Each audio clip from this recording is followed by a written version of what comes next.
आगे बढ़ते हरियाणा के मुख्यमंत्री मनोहर लाल ने एक बड़ा ऐलान किया। अब हरियाणा के दूसरे जिलों में भी पीपीपी मोड में सैनिक स्कूल खोले जाएंगे। इससे हरियाणा के युवाओं की सेना में भागीदारी बढ़ेगी और अग्निवीर तैयार होंगे। सीएम ने कुंजपुरा के सैनिक स्कूल को आधारभूत ढांचे के लिए 10 करोड़ रुपए की गारंटी देने का ऐलान किया। और क्या कुछ खास, इस रिपोर्ट के जरिए आपको दिखाते हैं।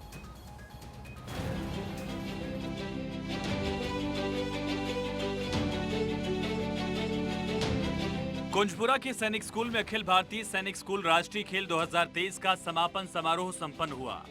इसमें बतौर मुख्य अतिथि सीएम मनोहर लाल ने शिरकत की। मुख्यमंत्री मनोहर लाल ने कहा कि हरियाणा के दूसरे जिलों में भी पीपीपी मोड में सैनिक स्कूल खोले जाएंगे। इससे हरियाणा के युवाओं की सेना में भागीदारी बढ़ेगी और बड़ी संख्या में अग्निवीर तैयार होंगे। सीएम ने कुंजपुरा के सैनिक स्कूल को आधारभूत ढांचे के लिए 10 करोड़ रुपए की ग्रांट देने की घोषणा की। मुख्यमंत्री ने कहा कि हरियाणा में पहली बार अखिल भारतीय सैनिक स्कूल राष्ट्रीय खेल प्रतियोगिताओं का आयोजन किया गया है। ये हरियाणा के लिए गर्व की बात है।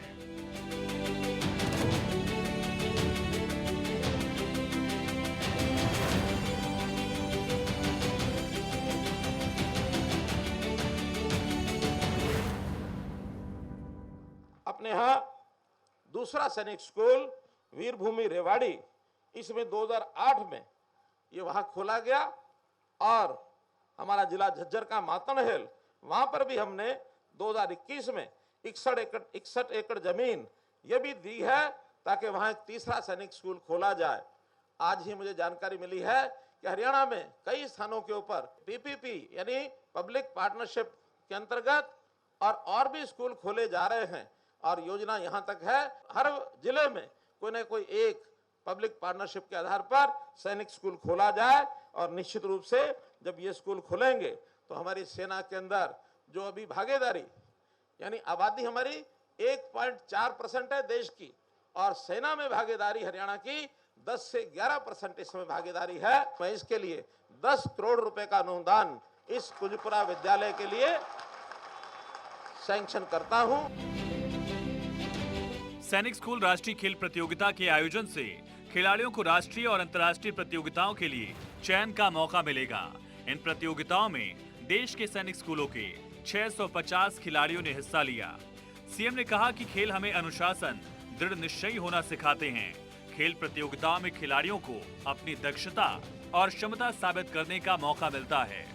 साथ ही एक दूसरे की भावनाओं, मान्यताओं, रहन सहन की जानकारी भी मिलती है, जिससे राष्ट्रीय एकता को मजबूती मिलती है। मुख्यमंत्री मनोहर लाल ने कहा कि पहली बार इन प्रतियोगिताओं में गर्ल्स कैडेट्स ने भी हिस्सा लिया, जो नारी सशक्तिकरण का पर्याय है।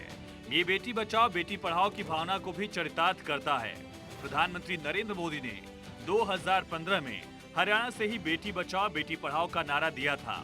प्रधानमंत्री मोदी की प्रेरणा से बेटियों को भी 3 साल पहले सैनिक स्कूलों में दाखिला मिलना शुरू हुआ। आज हर क्षेत्र में लड़कियां बुलंदियों के झंडे गाड़ रही हैं। मुख्यमंत्री मनोहर लाल ने उम्मीद जाहिर की कि यहां से खिलाड़ी नई प्रेरणा लेकर आगे जाएंगे। बेटी बचाओ बेटी पढ़ाओ का यह अभियान देश में श्री नरेंद्र मोदी जी ने 2015 में इसको शुरू किया था। और मुझे ध्यान है कि प्रधानमंत्री जी ने 3 साल पहले सैनिक स्कूलों में भी बेटियों को दाखिला दिया जाए, ये एक बात कही थी। मैं इन राष्ट्रीय खेलों में लड़कियों का प्रथम पदार्पण नारी सशक्तिकरण का पर्याय मानता हूं। और निश्चित रूप से इससे हमारी बेटियों का विश्वास ये और बढ़ेगा। हरियाणा ये हमारा खेलों का पावर हाउस है। प्रदेश में खेल संस्कृति को हम लोगों ने बहुत बढ़ाया है। इसके लिए ग्राम स्तर से लेकर राज्य स्तर तक खेलों का बेहतरीन खेल इंफ्रास्ट्रक्चर तैयार किया है। मुख्यमंत्री ने कहा कि सरकार ने हरियाणा को स्पोर्ट्स पावर हाउस के तौर पर विकसित करने के लिए खेल संस्कृति को यहां डेवलप किया है। गांव से लेकर राज्य स्तर तक खेलों का बेहतरीन इंफ्रास्ट्रक्चर तैयार किया गया है। हरियाणा में जय जवान जय किसान के साथ जय पहलवान के नारे को भी सार्थक किया गया। हरियाणा के मुख्यमंत्री मनोहर लाल ने कहा कि हरियाणा का जवान, किसान और पहलवान तीनों धाकड़ हैं। मुख्यमंत्री मनोहर लाल ने कहा कि हाल ही में चीन में आयोजित 19वें एशियन गेम्स में हरियाणा के खिलाड़ियों ने 107 में से 30 पदक जीते हैं, जो कि हरियाणा प्रदेश के लिए गौरव की बात है। सीएम ने कहा कि हरियाणा खेलों का हब बन चुका है। खेल खिलाड़ी हरियाणा का एक अटूट संबंध है।